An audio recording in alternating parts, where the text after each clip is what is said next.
morning, Mrs. Bach. How are you? I'm good, and you can call me Winky. Oh, very nice. I love your name. Thank you. My name is Dawn, and I'm here to talk to you a little bit about your COPD. You've just been newly diagnosed with COPD. Now, did the physicians talk to you about what that was? Yes. Okay, good. Well, we're here just to kind of educate you. I've got some folks that are going to be coming in a few minutes, and we're going to just make sure that you understand the medications you're taking and how to use your oxygen and things like that from what the doctors have ordered for you to take home with your discharge today. So, first of all, do you have any questions that may have come up when you were talking to the physicians? I just want to know, is it curable? It's a really good question. Unfortunately, it's not curable. Your lungs are damaged. However, the symptoms that you have are treatable, and that's what we're going to be working on today. I do have some information in here for you on how to manage all of the symptoms that you may be having with your COPD, your shortness of breath and your accumulation of secretions and things like that. So what we have here is we have a pamphlet called COPD and You, and there's a lot of information in here on things that you may need to change in your lifestyle, like staying away from smokers and things that irritate your lungs, things you might need to change in your lifestyle. There's some information in here on changes in your diet, and also how important it is to get vaccinations and keep yourself healthy. And there's a page here on exacerbations. You'll hear that term a lot, and an exacerbation means that your symptoms are worse for a period of time. And that can happen when you catch a cold or if you're exposed to something that irritates your lungs, and so your symptoms can become worse. And if that's the case, then we'll have a separate treatment plan for times such as that. Because you're kind of brand new down this road, we have some sheets in here that will help you get started in monitoring your symptoms and how the medications help your symptoms. We'd like for you to just kind of use this as a note sheet to make sure that we are in fact treating your symptoms well enough, that the medications we've chosen for you are in fact working. So just keep track of that, and we really need to partner with you to come up with the best treatment plan for you. So we need your feedback on all of the things that we're asking you to do.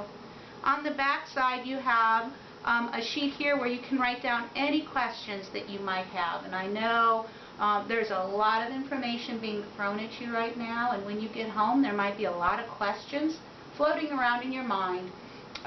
Please feel free to write down any questions that you might have, and every question. There's no such thing as a small or a silly question. This is really important to you, and it's important to us. So write down any questions you have. You can call us, or for your next doctor's visit, then you'll have a list of questions to take back to your physician. Today we are going to be covering a lot of ground, and I have a list here of all of the things that we're going to be talking about with you today. And oh, here, let me give you a pen, and that way if you're needing to take any notes or if any questions pop up even after I leave, if you have any questions you can jot them down, and you can ask any of the folks that are going to be coming in. We just want to make sure that you communicate with us so that we can help you find the best treatment plan for you. I forgot to point out on the back of that little information bulletin is the phone number for your doctor's office as well as for the education office here. So if you have any questions at any time, you feel free to give us a call, okay? Okay. Do you have any questions for me right now, or? I just wanted to know, is it going to get any worse? It could. It could Okay. get worse, but our goal is to make sure that we're finding the right medications and the right treatments to treat you and your symptoms as best as we can so that you can live your life to the fullest that you can. Okay. Okay, and so it's important to kind of track that stuff down. John's here, and he's going to talk to you about your medications, okay? Mm-hmm. It was very nice speaking with you, Mrs. Bach, and you have a safe discharge, and we'll see you back here in a little bit, okay? Okay. Thank you. Nice meeting you too. Nice to meet you as well. Hi, Mrs. Bach. I'm John with Respiratory. Hi, you can call me Winky. Winky? Okay, Winky, glad to meet you. What I'm here to do today is to discuss the medication that the doctor has prescribed for you. he's prescribed 2 medications. One is Advair, one is albuterol. Advair is a morning medication, lasts 24 hours. You take it once a day, and it's very simple. You open it. Once it's open, then you squeeze this down. It clicks. Hold it like a cheeseburger. Place it to your mouth. See, good tight seal. Inhale. Hold it for 5 seconds. Exhale. Close it up. You'll notice there's a numbering system. The number will tell you how many's left.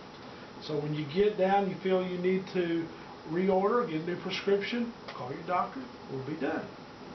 Now, the other medication is albuterol. It comes with a spacer. You open the albuterol, you place it into the spacer, remove the cap. This has a one-way valve in it, so you can compress the canister. It will discharge the medication into the spacer. The same thing. Good seal around your lips. Inhale. Hold it for 5 seconds. Exhale. The only difference, this one here, I'm going to ask you to push it again. Let it go back in the second time.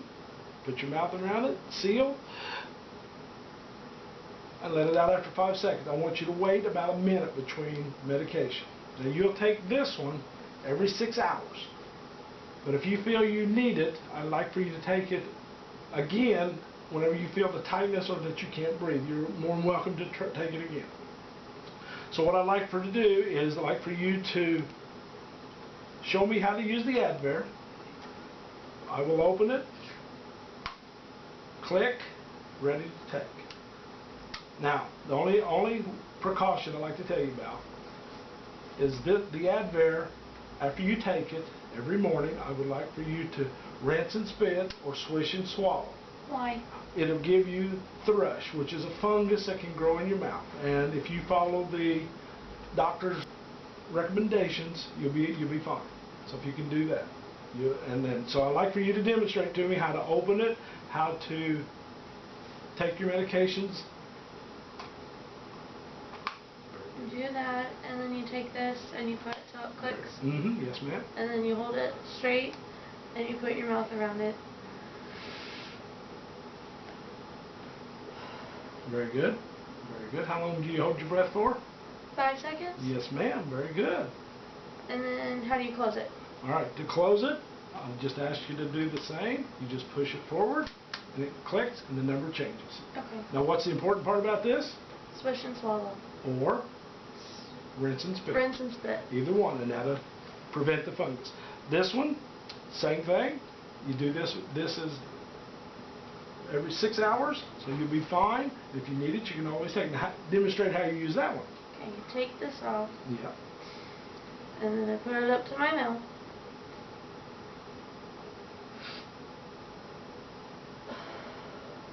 Very good. Now, how long do you wait between the next dose? About a minute. About a minute. And you do that 2 times a day, every 6 hours, unless you feel that you need to take another. Yes. Okay. And that should be about everything. Okay. Do you have any questions? No. Okay, well, it's been fun speaking with you. I'm going to have Amanda come in and speak with you about oxygen therapy. Okay. Thank you, Winky. Thank you. It was nice to meet you. Good morning, Mrs. Bach. You can call me Winky. Oh, thank you. I'm Amanda, and I'm here to educate you on oxygen. Okay. The first thing I'm going to tell you is you need to have your oxygen on. Well, it's not very comfortable. I you know, see. I know. It moves on me. Is it too tight? Is it drying out your nose? It hurts the back of my ears. It hurts the back of your ears. Okay. Maybe what we can do is get some cushions to put on the back of your ears to help that for you. Okay. Okay? So we'll do that in a little bit. I'm going to go over your oxygen right now. The doctor has determined that you need oxygen at home. Okay. You're currently wearing 2 liters of oxygen. So this is the e-cylinder that we're going to send you home with. Okay? I have contacted the home health care department. They are going to come into your home and set up more oxygen for you. This is just a temporary device for you to get home and to use it as needed when you go out. If you go to the grocery store or if you go to your daughter's home or your son's home, just to take with you so that you constantly have your oxygen. Now, honey, can I get something smaller than that? Because I can't carry that around by myself. Absolutely, absolutely. When the home health care comes in, they do have different devices that they will go over with you. They do have a liquid oxygen that you can take that actually has a strap, and you could carry it like a purse. Okay, so you don't have to worry about this big tank to lug around. I understand that it will be difficult for you, but this is just what we have here at the hospital. So this is what we're going to send you home with today, and then home health care will come in this afternoon. Okay. Okay? So I'm going to go over how to just initiate it. So if you can see here, there's going to be numbers going all the way around this little meter here. The red means to refill, and the green here at the top means full. Okay, so the way that we're going to check that is we're going to take our little wrench, we're going to open this piece here and see how it goes straight to full. So this is currently full. Okay, what that means, I'm going to give you this little pamphlet to take home with you, O2 Education, and it'll give you the calculations to let you know how long this tank will last you. So if you're going to go shopping, if it has 2,000, which is full, it's going to last you about 4.5 hours, okay? And the calculations continue to go down the list, 1,500, 1,000, 500, okay? Also, if you get down to this red line here, you want to call your home health care, which is at the bottom of that pamphlet. If you'll open it again for me. It says here 1-800-O2-THERAPY. You're going to contact them, and I also marked it here. When it gets to 500, you'll call to refill. The home health care will have an extra tank in the home. That way you don't have to worry about at any point running out of oxygen. Okay, so when it gets to that mark there, you'll call them. They will come in to refill, but you'll have a backup just in case if it takes too long for them to come in. Okay? Some other things that I want to go over with you is this is where you're going to hook up your nasal cannula, which is what you have now on your face. We would just disconnect this here, and we would place it on the end, and you're on 2 liters. So you're just going to turn this up till it goes to 2, and then you're ready to go. Okay? As far as how you're going to care for the tank, you always want to make sure that it stays on the carrier. Okay? It does have wheels, so you want to make sure that you push, you don't pull, because you always want to be able to have control of the tank. Okay? It is combustible, so if it falls over, there is a chance that it could explode or catch on fire, things like that. So you want to make sure that you always have control of your tank, okay? You never want to smoke around it. You never want to have it around open flames, near a fireplace, things like that. If you do travel with it, this does come out. You can put it in the back of your car. Make sure it's just nice and seat-belted, secure. If you go somewhere, you go to the movies, you go to a doctor's appointment, just make sure that you keep it in front of you in between your legs so that no one can knock it over at any point. Okay, you just always want to make sure that you have an eye on it. This is going to be your prescription that we're going to send you home with. Again, I already contacted home health care. They will be coming in this afternoon once you're discharged, and they'll go over all of this with you again.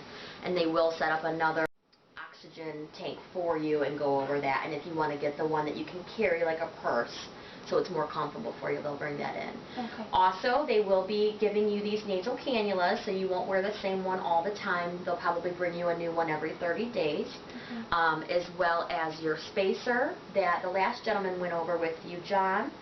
As far as all of your supplies that you will need, they will be able to give you these supplies as needed. Okay? Do you have any questions? None that I can think of right now. Okay. All right, well then I'm going to leave this here for you, and we will go over it again before you leave. And now I have Barb coming in, and she's going to go over some hygiene with you, okay? Well, hello, Miss Bach. You can call me Winky. Oh, nice to meet you. How are you today? I'm good, how are you? Great. Okay, today we're going to go over a breathing technique that you can use to help you if you ever get into trouble with your breathing. If you ever feel like you're having a COPD exacerbation, you've heard of air trapping. There's information about it in your pamphlet. So you can read up on that, find all the information on it that you need. Pursed lip breathing basically is just a technique that we can use to help decrease your work of breathing, or basically what that is how hard it is for you to, how hard you have to work to breathe, okay? So if you feel like you're taking short breaths, short, really quick breaths, like that, okay? So you want to try to slow it down a little bit. You want to think about, and I'm going to use this analogy to help explain it, you want to think about smelling the roses and blowing out birthday candles, okay? So to help slow down your breathing, you want to smell the roses. So you want to breathe in, count of 2 through your nose. 1, 2, okay? And then you want to blow out, you want to purse your lips together, kind of like pucker your lips like you're going to blow out birthday candles, okay? Think about blowing out birthday candles. So breathe in and blow out for a count of 4. Okay? Do you think you can remember that? Yeah. That one's pretty easy to do. One thing that you can do with pursed lip breathing, times that you can use it are like when you're at home, okay? And say that you're doing laundry or you're doing anything around the house, you're having to lift anything, such as a laundry basket, okay? One of the things you want to remember is that when you bend down to pick it up, you want to breathe in. As you bend down, that's when you're going to smell the roses. When you pick it up, you want to exhale, and that's when you're going to blow out the birthday candles, okay? Even when you're walking upstairs, as you're taking that step up, that's when you want to focus on exhaling, okay? Okay. Another thing that will help you with pursed lip breathing too is say you start to get panicked, okay? So again, those short, quick breaths. Just try to focus on smelling roses, blowing out birthday candles, and you'll be fine, okay? And just try to focus on your breathing and try to slow it down. You want to remember that your inhale needs to be about 2 seconds and your exhale needs to be about 3 to 4, okay? Alright, so are you having problems with mucus? Yes. Like you have a lot of it stuck in your chest and you feel like you can't cough it up? Yeah. Okay. Have you ever heard of acapella? No. Okay. That's what this little device is, and what this is going to do, this is going to help you clear those secretions. What you're going to do is you're going to basically do like you do with pursed lip breathing. Breathe in through your nose for 2 seconds, blow out for 3 to 4, okay? And when you do that, what this is going to do is it's going to vibrate your chest, okay? And it's just going to help shake up those secretions and try to loosen them up. And get them into the larger airways from the smaller ones so that you can cough them up, okay? So I'd like for you to practice this for me if you would, okay? Put that in your mouth. Put a tight seal around the mouthpiece. Breathe in through your nose. 1, 2, and blow out. There you go. Did you feel the vibration? Mm-hmm. Okay. Does it feel like, did you feel like when you got done blowing out, did you feel like you got all the air out of your lungs that time? Mm-hmm. Okay. That's what you want to do every time you're using this device, okay? Okay. So, I'm going to set it right now on 2. You'll see this little dial on the back. It's numbered from 1 to 5, okay? 1 being the easiest and 5 being the hardest. So what we're going to do then is I'm going to set it on 2, and I'll mark it for you so you know where it's supposed to be. Okay? So anytime that you're using this, say you start messing with it and you forget where you had it set, you have it marked so you know where it started. Okay? So at any time that you're doing this, if you feel like it's getting too easy for you, so you're blowing out and you're not getting all of the air out, okay? That means you're air trapping a little bit, so you need to make this a little bit harder to do, okay? So then you can turn the dial, and turn it to 3 to make it harder, turn it to 4, or you can turn it to 5. I would start by going up by increments of 1 until you feel like you are getting all that air out. Now I want you to try to do this twice a day. First thing in the morning when you get up, and last thing the day before you go to bed, okay? If you do this first thing in the morning, what happens overnight is those secretions, they just settle in your lungs. And this will help get you jump started in the morning to help get those secretions moving. So you can try to cough them up, okay?